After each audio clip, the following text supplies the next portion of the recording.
There is no author whose books I look forward to more than Vaclav Smil. Bill Gates. Gates notes. Vaclav Smil, 71 stories to help us understand the modern world. Numbers don't lie. Numbers don't lie. Vaclav Smil is distinguished professor emeritus at the University of Manitoba.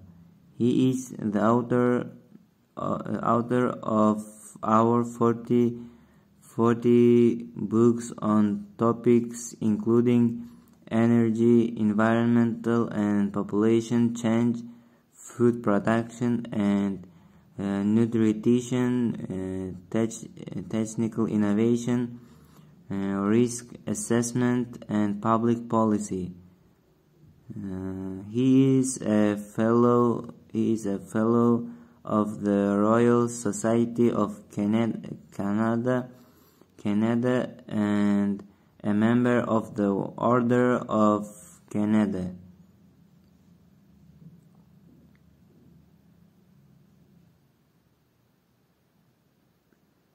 Introduction. Numbers don't lie is an eclectic book with topics ranging from people, populations and countries through to energy use, technical innovation and machines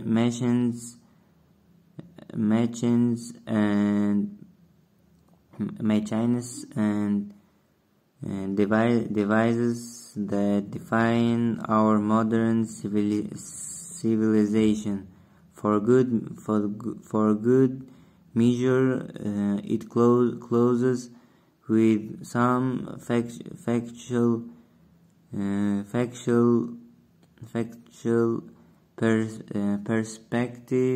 perspectives on our food supply and eating choices, and on the state and degradation of our environment. These are the big topics I have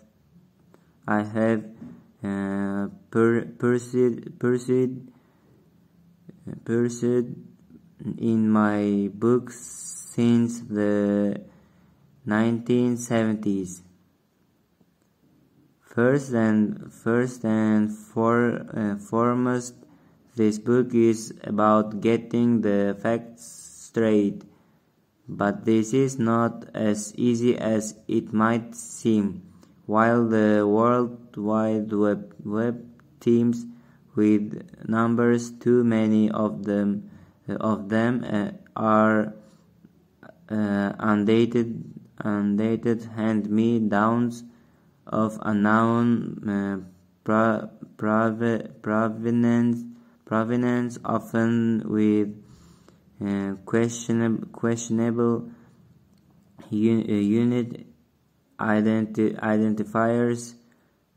For example, French GDP in 2010 was US 2.6 trillion. Was that value in current of constant monies, and what was the conversion from euros to dollars done using the prevailing exchange rate of purchasing power parity, and how would you know? In contrast, nearly all the numbers in this book are taken from our taken from our kinds of primary sources, worldwide statistics published by global organization, yearbooks issued by national institution, historical statistics compiled by national agencies, and papers in scientific journals. A small share of the numbers come from scientific monographs from recent studies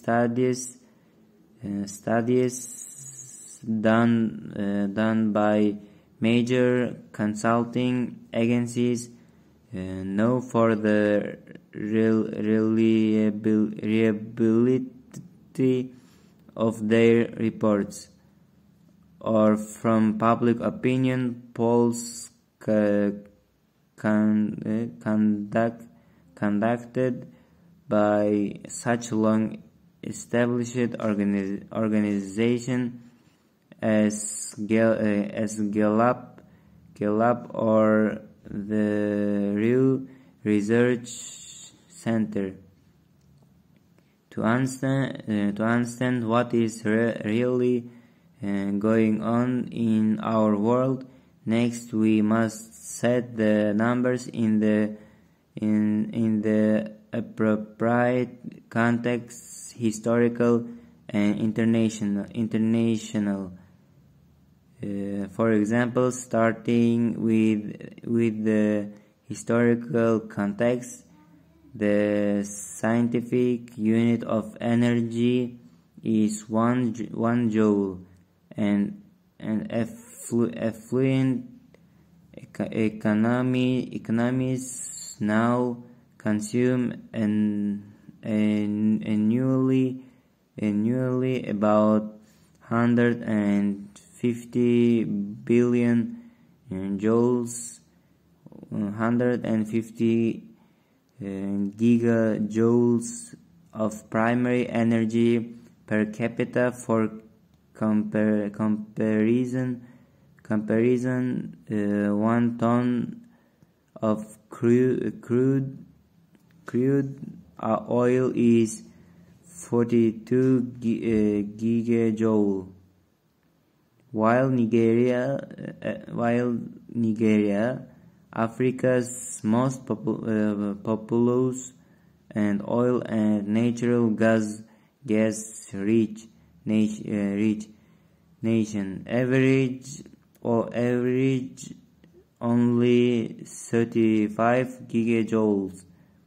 The difference is impressive, with France or Japan using nearly 5 times as much energy per capita. But the historical comparison illuminates the real size of the gap. Japan used that much energy by 1958, an African lifetime ago, and France averaged 35 gigajoules already by 1880, putting Nigeria's access to energy 2 lifetimes behind France.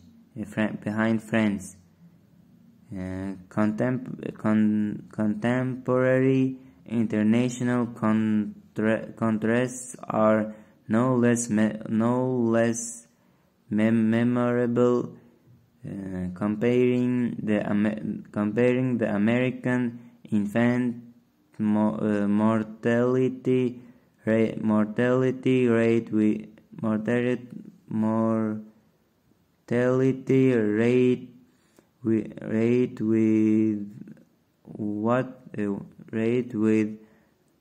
what of with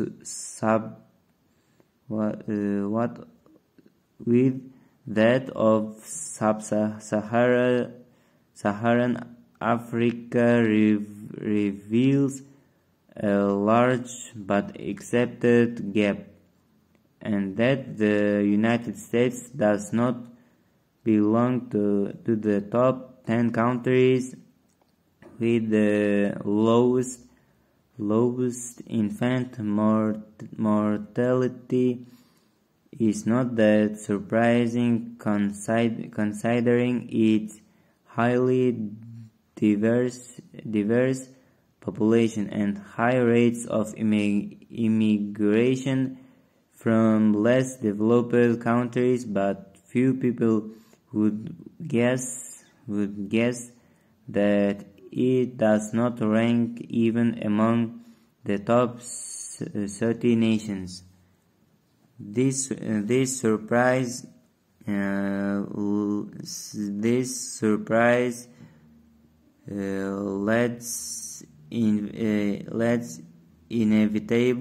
inevitably to asking why this is the case, and that question opens a universe of social and economic considerations. Through comprehension of many numbers, individually or part of complex statistics, requires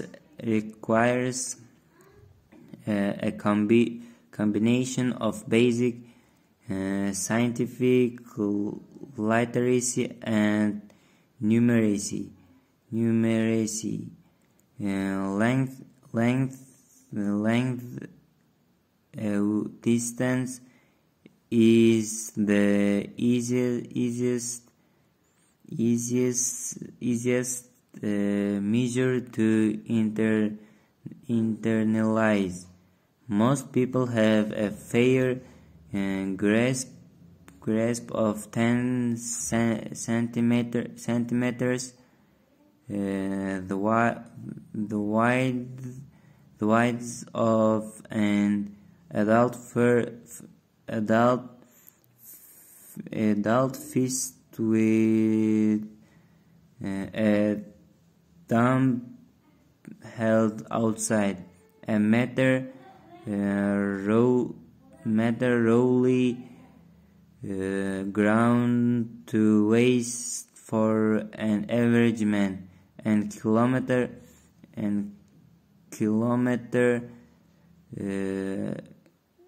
a 1 minute drive in city traffic. Common speeds, distance, time are also easy. A brisk walk in 6 km/h, a rapid intercity train is 300 km/h. A jetliner pushed by a strong jet stream does 1,000 km/h. Masses are more difficult to feel. A newborn child usually weighs less than 5 kilograms. A small deer less than 50 kilograms. Some battle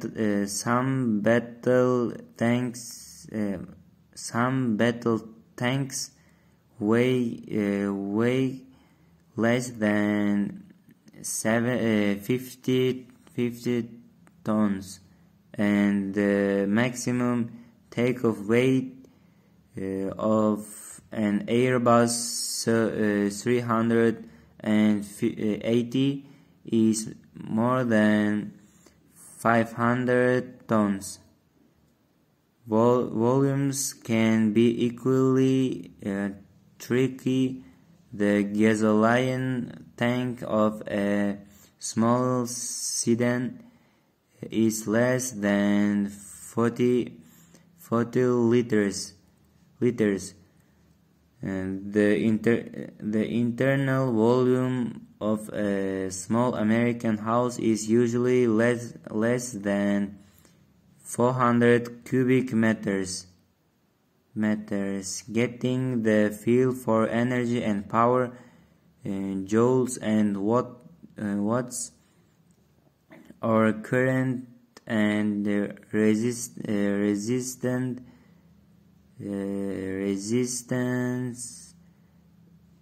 amperes and ohms, is hard without working with these units frequently. So relative comparisons such as the gap between African and European energy use are easier. Money presents different challenges. Most people appreciate the relative levels of their incomes or savings, but historic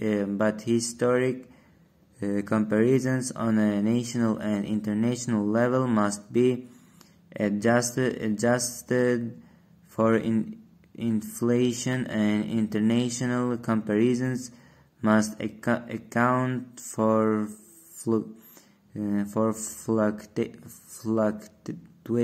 fluctuation, exchange rates, and changing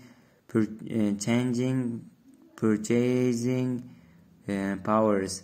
And then there are qualitative differences that cannot be captured by numbers, and such considerations are particularly important when comparing food preferences and diets. For example, carbohydrate and protein content per 100 grams may be very similar, but what passes for bread in an Atlanta supermarket, pre-sliced, soft square shapes packed in plastic sleeves, is quite literally an ocean apart from what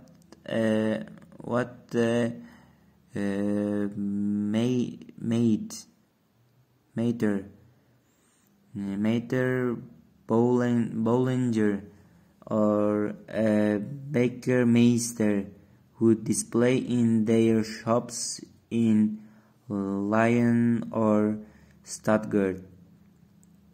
As numbers get bigger, orders of magnitude, tenfold differences become more telling than the specific figures. An Airbus 380 is an order of magnitude heavier than a battle tank. A jetliner is an order of magnitude faster than a car on a freeway, and a deer weighs an order of magnitude more than a baby, or using superscripts and multiples according to the international system of units. A newborn baby is 5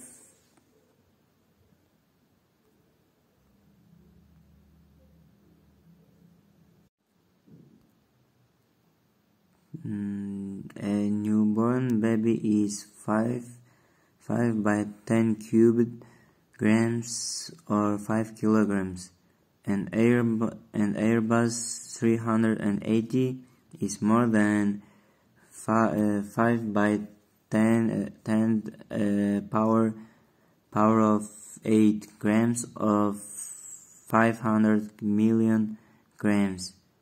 As we get into really big numbers, it does not help that Europeans, taking the French lead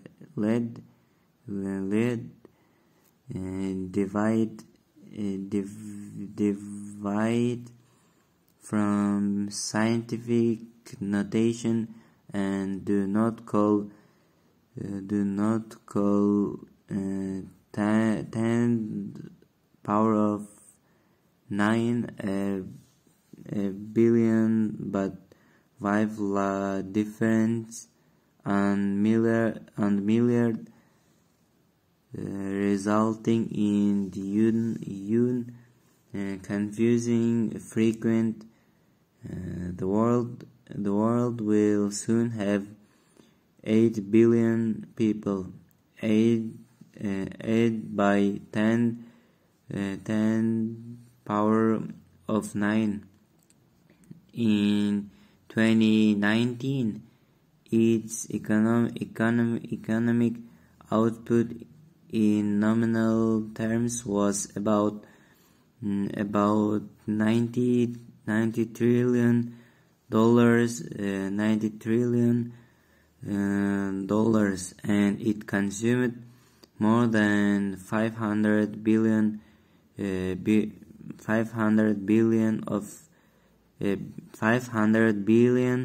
billions of joules of energy. 500 by 10 power of 18, or 5 by 10 powered 20. The good news is that mastering much of this is easier than most people think. Suppose you put down your mobile phone. I've never owned one, nor felt like I was missing out for a few minutes a day, and estimated the lengths and distance around you, checking them, perhaps with your fist. Remember, about 10 centimeters. Or after picking your mobile back up, the raw GPS. You should also try to calculate the volumes of objects you encounter. People always underestimate the volume of thin but large objects, and it is an outright entertaining proposition to calculate without any electronic help. The differences in orders of magnitude as you read about the latest national income inequalities between billionaire and Amazon warehouse packers, who many orders of magnitude separate their annual take, or as you see a comparison of average national per capita GDP rates, how many orders of magnitude is the United Kingdom above Uganda. These mental exercises will put you in touch with the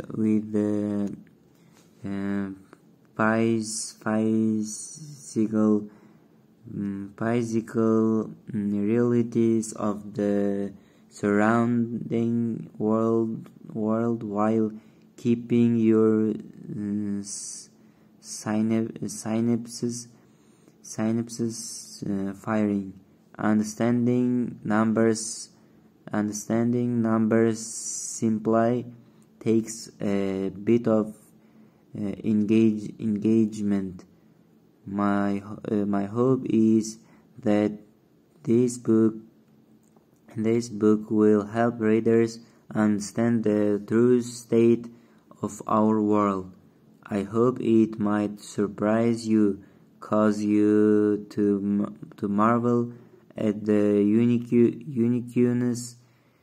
uniqueness of our spacious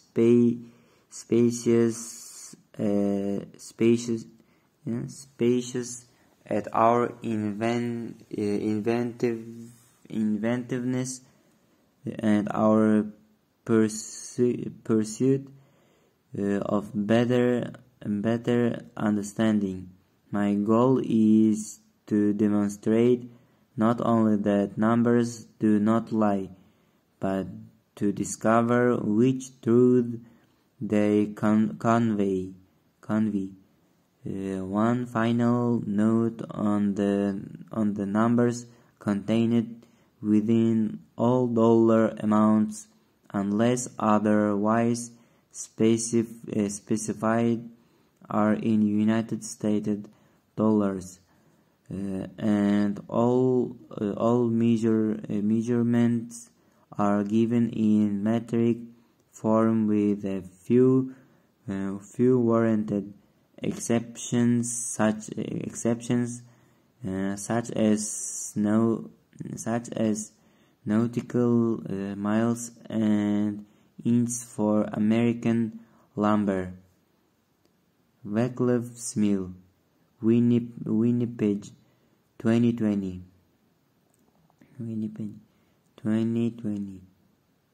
People, the inhabitants of our world. What happens when we have fewer children? Total fertility rate (TFR) is the number of children born per woman during her lifetime. The most obvious physical constraint on this is the length of the fertile period, from menarche to menopause. The age of first menstruation has been decreasing from about 17 years in pre-industrial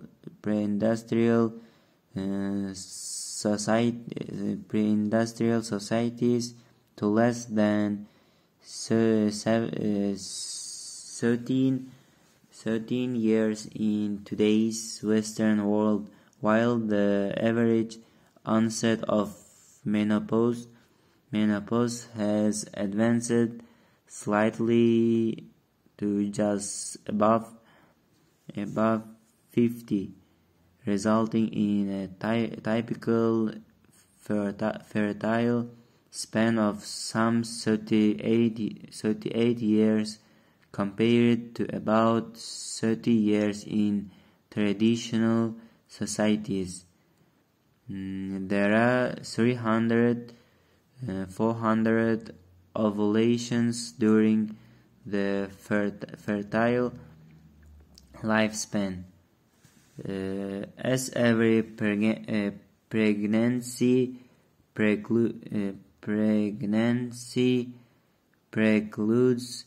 10 ovulations, and because an additional 5-6 ovulations have to be subtracted for each pregnancy due to the reduced chance of conception during the traditionally prolonged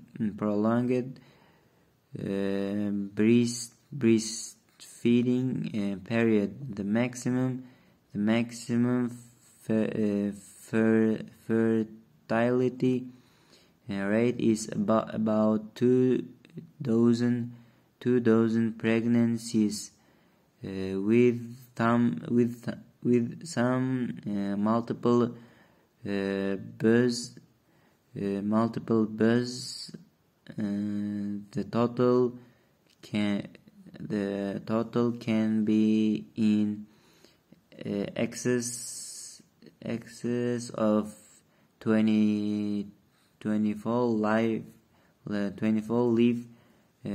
births, confirmed by historical records of women having more than 30 children, but typical maximum fertility rates in societies practicing no birth control have always been much lower than this, due to the combination of pregnancy loss, stillbirth, infertility, and premature maternal mortality. These realities reduce maximum population-wide fertilities to 7-8. Indeed, such rates were common on all continents well into the 19th century in part of Asia until two generations ago, and they can still be found in sub-Saharan Africa, with Niger at 7.5, which is well below the preferred family size. When asked the average number of children that Nigerian women would prefer is 9 and 1. But even in that region, the TFR, although still high, has declined to 5-6 in most of those countries, and the rest of the world now lives with moderate, low, and extremely low fertilities.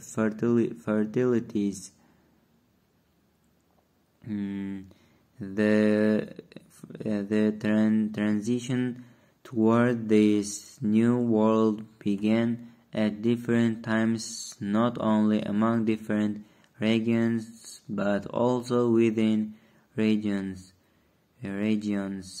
France was far ahead of Italy, Japan far ahead of China, and Communist China eventually took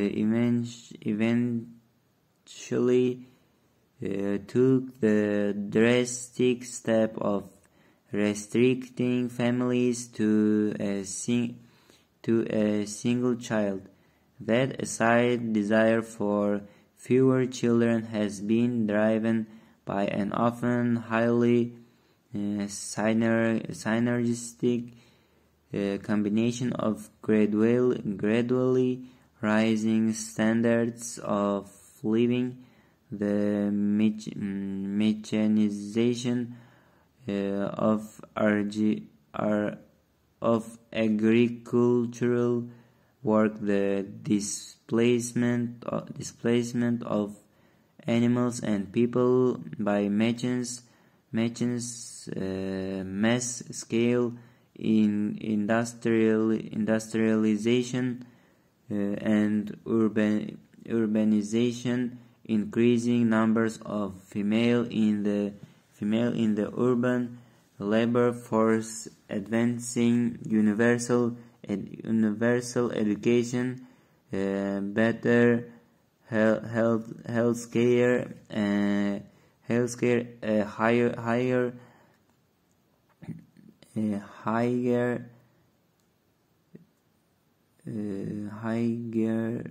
survival rate of newborns, and government guaranteed pensions. A historic pursuit of quantity turned sometimes rapidly into the quest for quality. The benefits of high fertility in ensuring survival amid high infant mortality, supplying additional labor force, providing old age insurance began to weaken and then to disappear, and smaller families invested more in their children and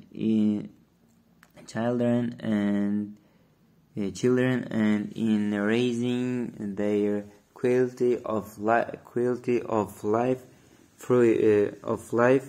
usually starting with better nutrition, more meat and fresh fruit, more eating out, and ending with SUVs and flights to distant tropical beaches, as is often the case in both social and technical transition. The pathbreakers took a long time to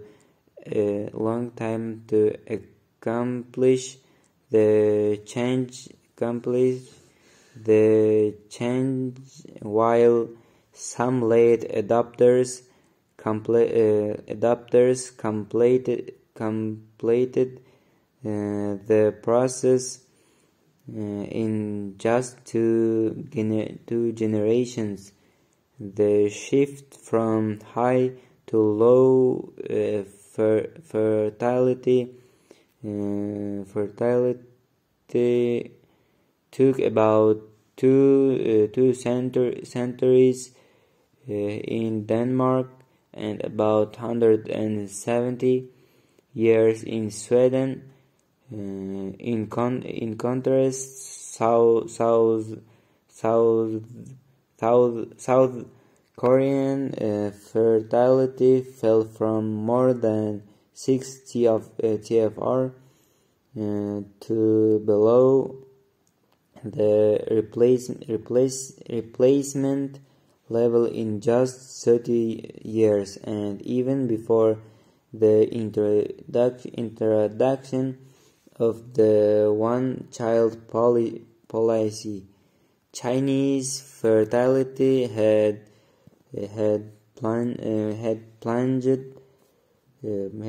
plunged from 6 and 4 in 1962 to 2 and 6 in 1980, but the unlikely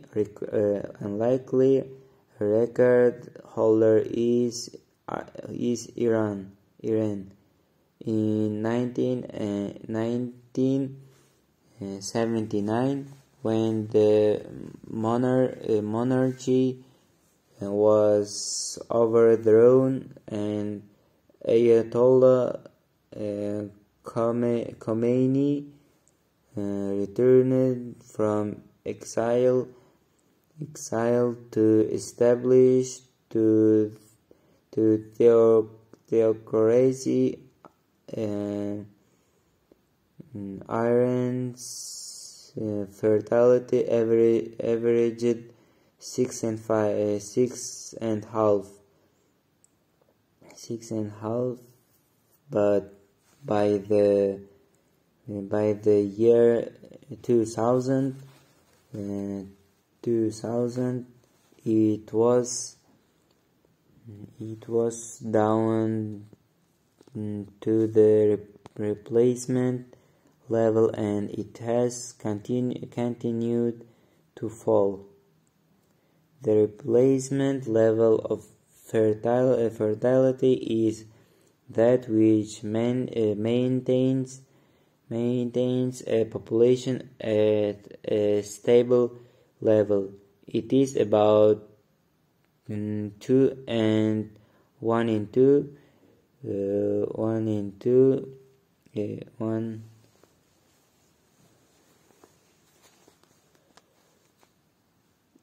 It is about 2 and 1 to 10, with the additional fraction needed to make up for girls who will not survive into fertile age.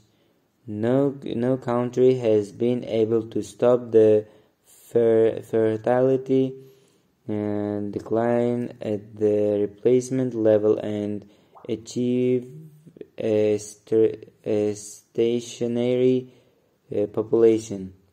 An increasing share of humanity lives in societies with below replacement fertility levels.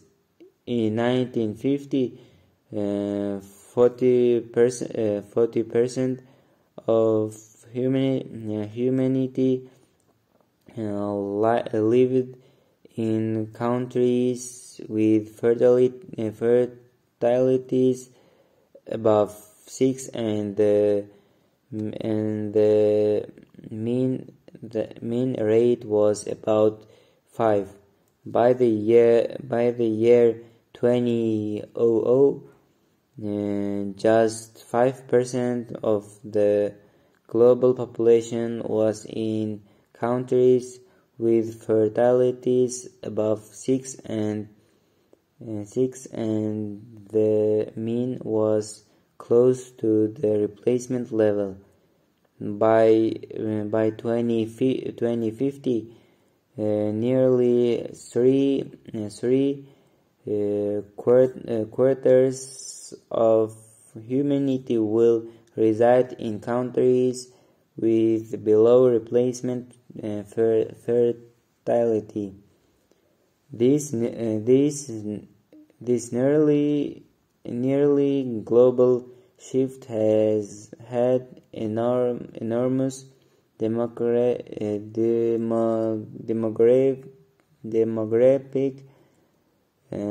economic and strategic implications. European importance has diminished, and Asia has ascended, but regional high fertilities guarantee that nearly 75% of all births during the 50 years between 2020 and 2070 will be in Africa.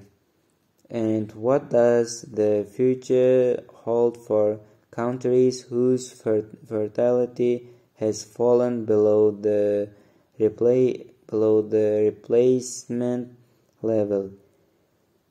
If the national rates remain close to the replacement, no lower than 1 and 7 to 10, France and Sweden were at 1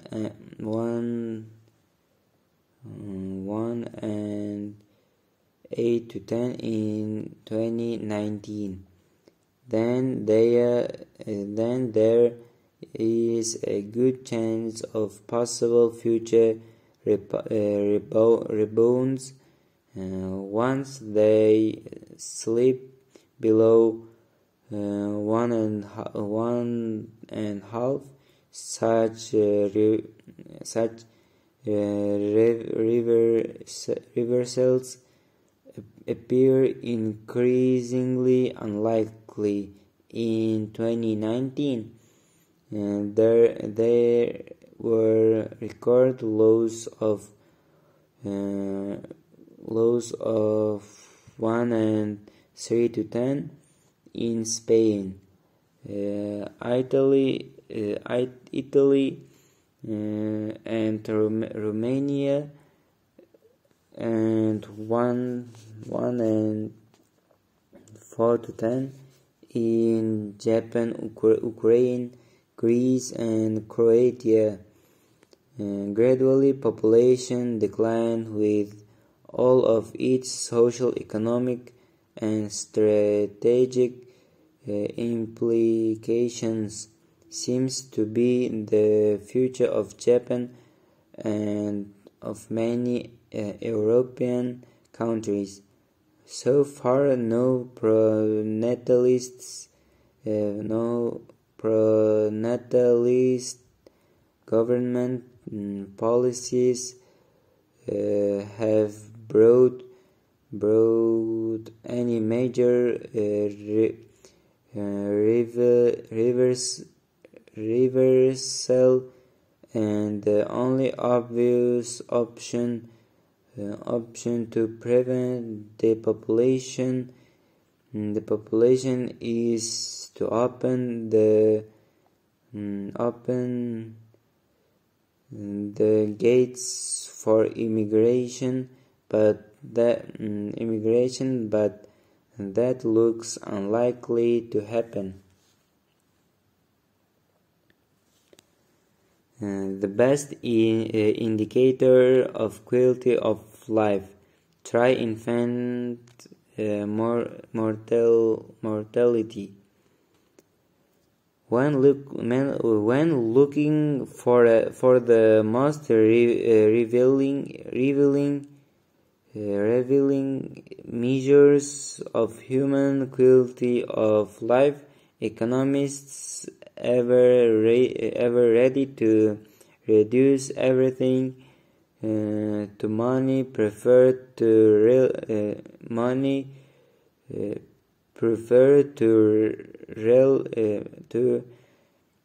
rely on per capita values of gross domestic product GDP or disposable income.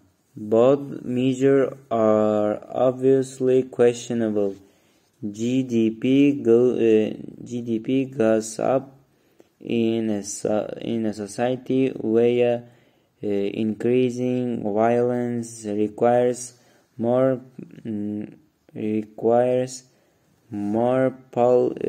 policing, higher investment in security measures and more frequent admissions to hospitals and average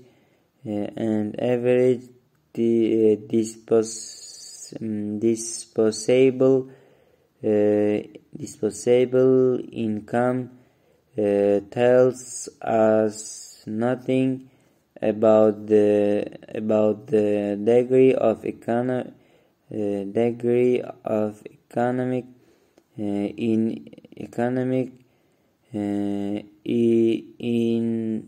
inequality or about the social net available to disadvantaged families. Even so, these measures do give a pretty good overall ranking of countries. Not too many people would prefer to live in Iraq. In Iraq, 2018 nominal GDP of about $6,000. Then in Denmark, 2018 nominal GDP of about $60,000, and average quality of life is undoubtedly higher in Denmark than in Romania. Both belong to the EU, but the disposable income is 75% higher in the former. Since 1990, the most common alternative has been to use the Human Development Index (HDI), a multivariable measure constructed in order to provide a better yardstick. It combines life expectancy at birth and educational achievements, mean and expected years of schooling, with the gross national income per capita, but not surprisingly, it correlates highly with the average per capita GDP, making the latter variable about as good a measure of the quality of life as the more elaborate index. My own choice of a single variable measure for rapid and revealing comparisons of quality of life is infant mortality, the number of deaths during the first year of life that take place per 1,000 lives.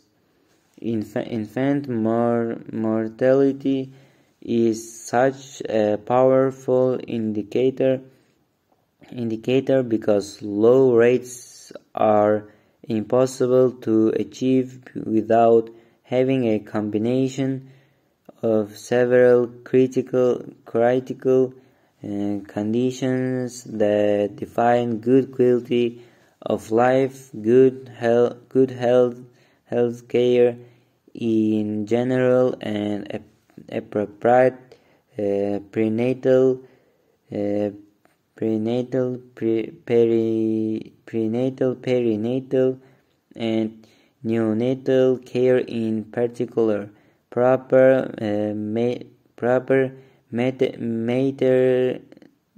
maternal and infant nutrition, adequate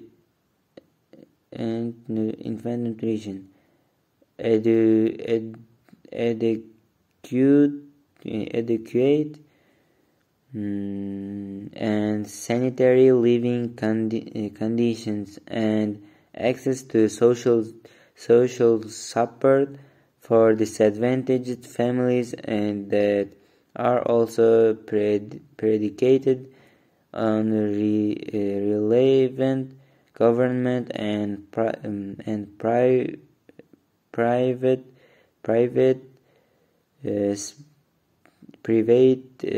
spending, and on infrastructures and incomes that can maintain usage and access. A single variable thus captures a number of prerequisites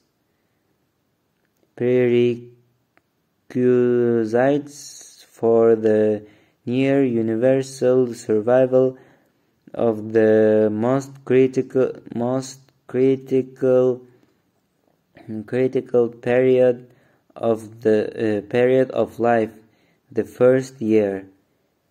Infant mortalities in pre-industrial societies were uniformly and clearly high. Even by 1850, the rates in Western Europe and in the United States were as high as 2,000, 3,000. That is, every 50 to every third child did not survive the first 3,065 days. By 1950, the Western mean was reduced to 35-65 Typically, one out of 20 newborns died within its first year, and now the lowest rates in affluent countries are below 5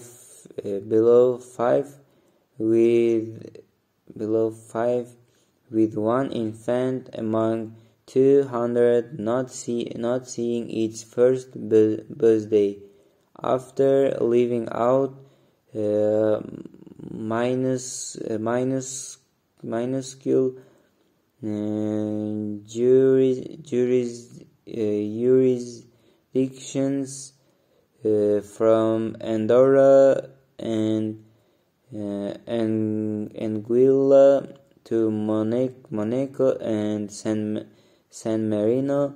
This group with infant mortalities lower than 5 per thousand includes about 35 countries ranging from Japan at 2 at Siberia at just under 5, and its front runners show why the measure cannot be used for simplistic ranking without reference to wider demographic conditions. Countries with the lowest infant mortalities are mostly small, with populations less than 10 million and usually less than 5 million. They include the world's most homogeneous societies, Japan and South Korea in Asia, Iceland, Finland and Norway in Europe, and most of them have very low birth rates. Obviously, it is more challenging to reach and maintain very low infant mortalities in larger heterogeneous societies with high rates of immigration from less affluent countries, and in countries with higher birth rates. As a result, it would be difficult to replicate the Icelandic rate. 3 in Canada infant mortality at 5, a country whose population is more than 100 times larger, and that welcomes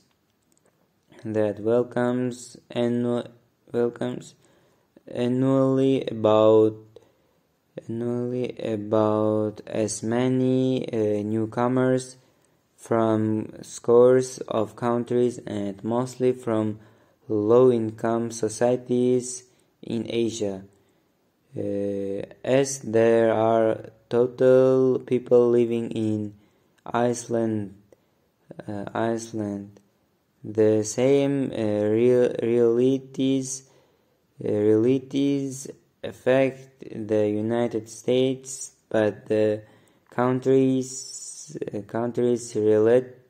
relatively high infant mortality 6 is undoubtedly influenced, as is to a lesser lesser degree the Canadian rate by higher economic inequality.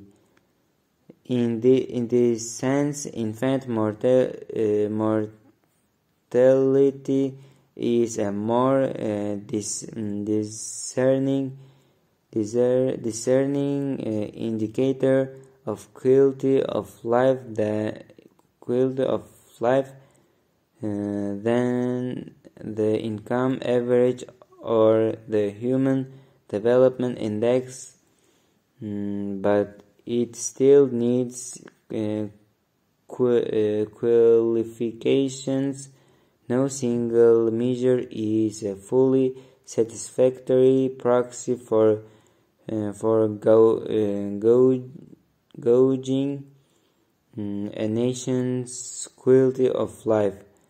What is not in doubt is that infant mortalities remain unacceptable high in a dozen of sub-Saharan nations. Their rates above 60 per thousand are equal to those is Western European. Some 100 years ago, a time span that evokes the developmental gap those nations have to close in order to catch up with affluent economies.